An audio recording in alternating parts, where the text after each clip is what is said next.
Ajudar você à luz da palavra de Deus é nossa missão. Bíblia na mão, no coração e pé na missão, como diz nosso querido Dom Orlando Brandes.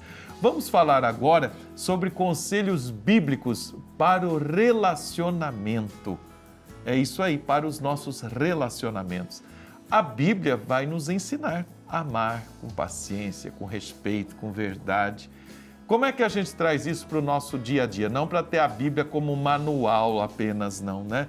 De lá abrir, ler ou interpretações ao pé da letra, nada disso. Ainda mais nessas leituras que a gente vai vendo no final do ano litúrgico. É muito perigoso isso. Então, quem vai nos ajudar nessa reflexão é a biblista, a nossa querida professora Gisele, que vocês conhecem, que eu tenho o prazer de receber aqui no Bênção da Manhã. Muito bem-vinda. Um bom dia, Gisele. Bom dia, irmã Alan. Muito obrigada pelo convite. É uma alegria estar aqui com vocês, falando de um tema tão importante, tão relevante, porque, afinal de contas, relacionamento, se relacionar, o tempo inteiro a gente está fazendo isso, né? E como é que a gente entende, então, passagens bíblicas, contextos históricos que vão iluminar os nossos relacionamentos, os nossos encontros, aqueles valores, a gente diz muito isso, né, Gisele? Olha, são valores essenciais da nossa vida cristã para o mundo que nós bebemos na palavra de Deus. E aí, onde que a gente busca esses exemplos? Quais são?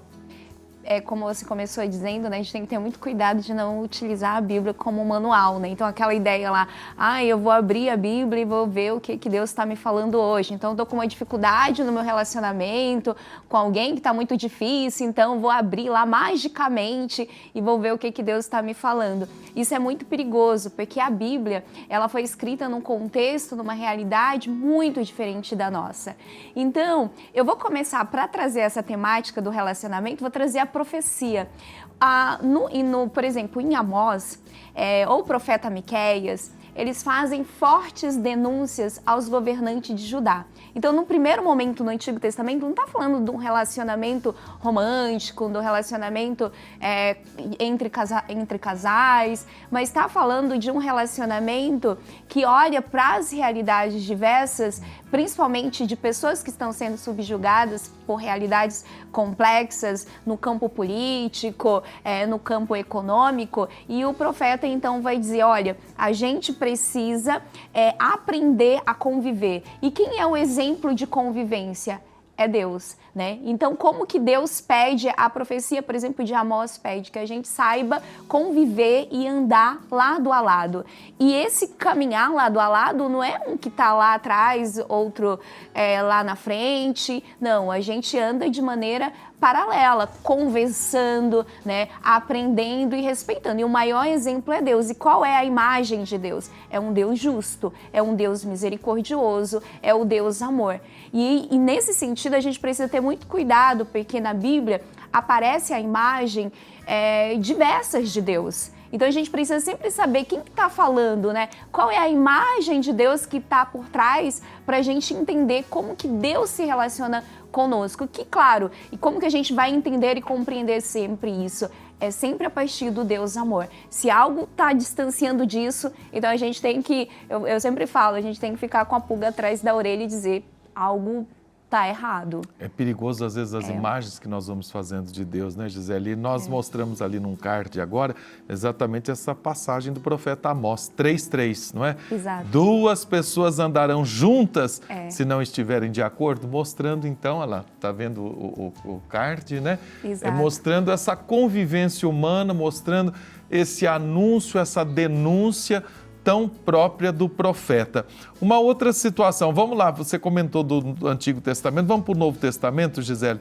Lá em Coríntios, quando diz assim, não se deixem enganar, as más companhias corrompem os bons costumes. Nós temos lá a primeira carta aos Coríntios, 15:33. Como a gente entende?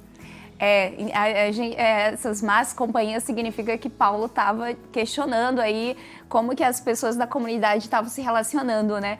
Certamente algum problema existia aí. Eu acho que as pessoas não estavam se dando muito bem ou estavam, de repente, andando com pessoas que estavam desviando do projeto de Jesus. E Paulo vai fazer esse reset, vai dizer para a comunidade, olha, o nosso olhar e o nosso exemplo vital e máximo é sempre o projeto de Jesus. Então, se você está se distanciando dessa dinâmica, então a gente precisa retomar. E de que forma a gente retoma isso? Né? Quais são os valores essenciais do projeto de Jesus? Então, é aquilo que às vezes a gente sabe falar de cor salteado, né? Mas que na prática do dia a dia, na vivência do dia a dia, a gente vai tomando atitudes que muitas vezes fala assim, eu vou seguir Jesus só em algumas situações, ou aquilo que o próprio Paulo fala, né? Tudo pode, mas nem tudo convém, né? Nem tudo me convém. Então, assim, às vezes a gente vai agindo por conveniência nas relações, né? Então eu vou colaborar na minha casa se for relevante para mim, né? Então, essa questão dessa vivência comunitária sempre foi, ao longo da história, um desafio enorme. E a gente vive, né? Eu sempre falo que a gente está vendo um colapso das relações atualmente, né?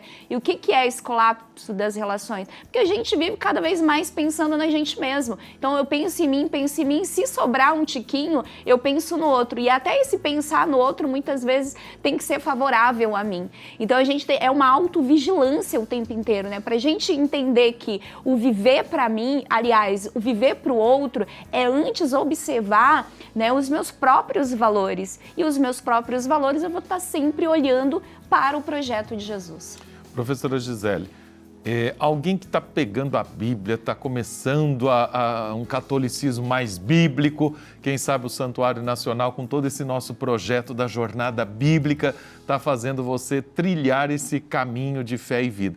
Quem quisesse começar a ler a Bíblia, por onde é que começaria? Você diria que talvez pelos evangelhos, pelas cartas?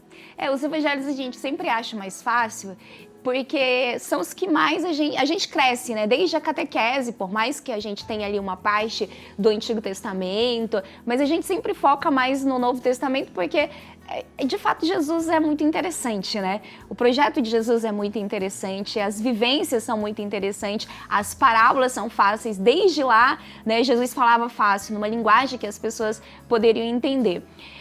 Tanto o Antigo quanto o Novo Testamento, a gente precisa entender que foram escritos em realidade situações muito distantes da nossa. Eu sempre falo que a gente precisa ser muito humilde para entender a Bíblia. Se a gente não for humilde e ir lá entender em que contexto, em que situação esse texto foi escrito, ele não está falando para mim hoje em 2025. Esse texto foi, por exemplo, no caso de Coríntios, né, no caso das cartas paulinas, esses textos foram escritos para aquela situação, para aquela realidade, que muitas vezes se repetem hoje, porque às vezes a gente olha para a Bíblia e fala, poxa vida, parece que a gente está vivendo a mesma coisa, né? A gente pega lá os profetas, as situações de injustiça, a gente vive situações de injustiça hoje.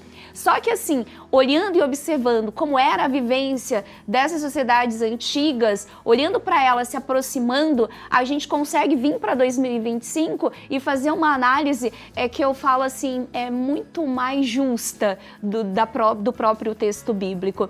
Então assim, começar com o Antigo ou com o Novo Testamento requer muitas habilidades, e a primeira coisa é isso, é ser muito humilde, às vezes procurar, né, indicações de livros que nos ajude principalmente no caso do Antigo Testamento, entender um pouco da história de Israel. Tem tantos textos fáceis que a gente encontra, né, que nos ajudam a entender as várias situações, os vários momentos. Para ler o Novo Testamento, procurar entender um pouquinho sobre a Palestina do tempo de Jesus, isso vai fazer uma diferença enorme na hora da leitura do texto. Tanto se você optar pelo Antigo ou pelo Novo, acho que as duas requer essa habilidade, esse interesse, essa dedicação maior. Porque estudar, né, ela requer um esforço. Sem esforço, a gente não consegue avançar muito. Aí a gente corre o risco de ficar muitas vezes em leituras fundamentalistas e dizendo para o texto, ou forçando o texto a dizer algo que ele nunca quis dizer. E daí a gente, de fato, é aquilo que eu sempre repito, a gente não está sendo justo com o texto. O fato é que na Bíblia a gente tem essa grande mensagem de verdade, de libertação, que nos salva, que é a palavra do Senhor, que é a palavra de salvação, que vai se atualizando sempre de novo no tempo, na história e vai nos ajudando a viver de um jeito diferente com esses valores, né, do Evangelho. O mundo precisa disso, os nossos relacionamentos precisam disso e Nossa Senhora, perfeita discípula, vai nos ajudar porque ela guardou, meditou e praticou a palavra. Muito obrigado, viu, professora Gisele, pela sua presença, pela sua reflexão, pelo seu estudo conosco. Sempre bem-vinda. Obrigada, irmão Alain. É uma alegria estar aqui nesse feriado, 20 de novembro, né? Com essa grande festa de estar aqui no santuário junto com vocês, refletindo sobre esse tema tão importante. Obrigado, sempre bem-vinda, viu?